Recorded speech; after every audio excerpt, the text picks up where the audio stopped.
নমস্কার বন্ধুরা, বেঙ্গল আয়ুর্বেদ চ্যানেলে তোমাদের সকলকে অনেক অনেক স্বাগত। আমি Prantik Guha, Xavier street Ayurvedic medical college and হসপিটালে ফাইনাল ইয়ার ছাত্র। তো ফাইনালি আমাদের মেডিকেল সার্টিফিকেট কিন্তু বেরিয়ে গেছে। তোমরা অনেকেই জিজ্ঞাসা করছিলে দাদা মেডিকেল সার্টিফিকেট এখনও রিলিজ করেনি, কদিন পর ভেরিফিকেশন হবে, কী করব, কোথা থেকে বানাবো, সমস্ত কিছু আজকে বলে দিচ্ছি। কোথা থেকে প্রফর্মা পাবে, সেটা কি করতে হবে, সমস্ত কিছু এই ভিডিওয়ে থাকবে। তো আসো দেখে নেওয়া যাক। আমরা WMC পোর্টালে চলে যাব। সেখানে গিয়ে আমরা যদি ইউজি মেডিকেল ডেন্টাল কাউন্সিলিংয়ের পোর্টালে যাই, সেখানে গিয়ে তোমরা দেখবে যে নোটিসেসের নিচে যে নিউজ অ্যান্ড ইভেন্টস আছে সেখানে নতুন এসছে মেডিকেল সার্টিফিকেট প্রফর্মা। এটা তোমরা ডাউনলোড করে নেবে। ডাউনলোড করে দেখবে যে আছে medical certificate for NEET UG 2024 qualified candidates. আগে থেকে বলে রাখছি, রোল নাম্বার, অ্যাপ্লিকেশন নাম্বার এগুলো কিন্তু তোমাদের নিজেদের মোটামুটি লিখতে হয়, বা ডক্টরকে ম্যাক্সিমাম রিকোয়েস্ট করতে পারো, উনি এটা লিখে দিতে পারে। তার থেকে বেস্ট হবে ডক্টরকে রিকোয়েস্টই করে নিও, ঠিক আছে? কারণ যে হ্যান্ড রাইটিং ডিফারেন্ট হয় তো কিছু আলাদা বলতে পারে। তো এক কাজ করো, ডক্টরকে রিকোয়েস্ট করো তুমি যেন এগুলো লিখে দেয়, ঠিক আছে? কারণ এটা পুরোপুরি ডাক্তারের বানানোর নিয়ম। তারপরে যেগুলো আছে আই ডক্টর, এগুলো সব ডক্টরই ফিল আপ করবে মূলত। বাকি যত কিছু আছে এগুলো সব কিছু ডক্টর ফিল আপ করে দেবে। তারপরে হবে হচ্ছে general examination, personal mark of identification, apparent age and history of permanent tuberculosis.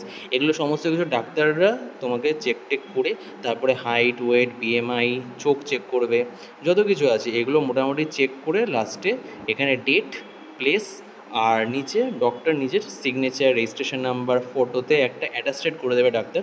কারণ এখানে লেখা আছে candidate pasted recent photograph size medical practitioner as attested, মানে তোমাদের ছবিটার ওপর ডক্টর নিজের একটা সাইন করে দেবে পেন দিয়ে। তো মেডিকেল সার্টিফিকেটটা তোমাদেরকে এইভাবে রেডি করে নিতে হবে। এবার একটা যেগুলো ইম্পর্টেন্ট জিনিস সেটা জানার আছে, সেটা হলো এখানে কিন্তু লেখা আছে যে medical and dental UG degree colleges, ঠিক আছে? মানে এটা কিন্তু আয়ুষ কোর্সের জন্য নয়। এই সার্টিফিকেটটা হলো শুধুমাত্র MBBS BDS কাউন্সিলিংয়ের জন্য। তো কেউ যদি এটা ভেবে থাকে যে না আমি এটাই বানিয়ে এটা আয়ুষ কাউন্সিলিংয়ে চালাবো, ওটা কিন্তু চলবে না। কিছু কিছু সময় হয়তো অ্যাকসেপ্ট করেও নেয়, ভুলের কারণে দেখেনি কোথা থেকে কী লেখা আছে, সেগুলো মাঝে মাঝে অ্যাকসেপ্ট করে নেয়। বাট বাই চান্স যদি চেক করে তবে কিন্তু ওরা অ্যাকসেপ্ট করে না জেনারেলি এটাকে, ঠিক আছে? সো তোমাদেরকে এই মেডিকেল ও ডেন্টালের জন্য আপাতত শুধু এই মেডিকেল সার্টিফিকেটটা তোমরা ইউজ করতে পারবে। আদারওয়াইজ যখন আয়ুষ কাউন্সিলিং আলাদা হবে তখন সেটা আলাদা সেম প্রোফার্মা বেরোবে, কিন্তু এই জায়গাটা লেখা থাকবে হচ্ছে হলো আয়ুষ কাউন্সিলিং, সেখানে তোমাদের আবার আলাদা করে বানাতে হবে। আর হ্যাঁ, ভেটেরিনারি কাউন্সিলিংয়ে যেটা হবে, ভেটেরিনারি কাউন্সিলিংয়ে কিন্তু তোমরা এই প্রোফার্মাটা ব্যবহার করতে পারো, কারণ ওইখানে মিট MBBS BDS এর কাউন্সিলিংয়ের প্রোফার্মা ইউজ করা যায়। ভেটেরিনারি ক্ষেত্রে তোমরা ডোমিসাইল আর মেডিকেল সার্টিফিকেট কিন্তু তোমরা MBBS BDS এ ব্যবহার করতে পারো, এটা নিয়ে কোনো সমস্যা হবে না। এবার কিছু কথা বলে রাখি যেগুলো এখানে জানা দরকার। তোমরা এটা কীভাবে বানাবে?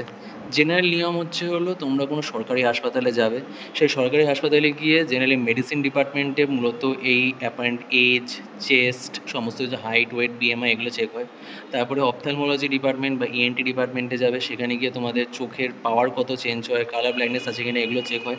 জেনারেল ফিজিক, হার্ট, লাংস এগুলোর জন্য generally pulmonary department, cardio department, others যত কিছু আদার্স আছে, ব্লাড গ্রুপ এগুলো তোমরা নিজেও বলতে পারো, অথবা ব্লাড টেস্ট করে ওরা চেক করে তারপরে লেখে। তো যদি সরকারি হাসপাতালে যাও এটা কিন্তু টাইম কনজিউমিং প্রসেস, সব কিছু ঠিকঠাক করে ভেরিফাই করে তারপরে কিন্তু ওরা এটা সাইন করে। সো একটু হলেও সময় লাগে।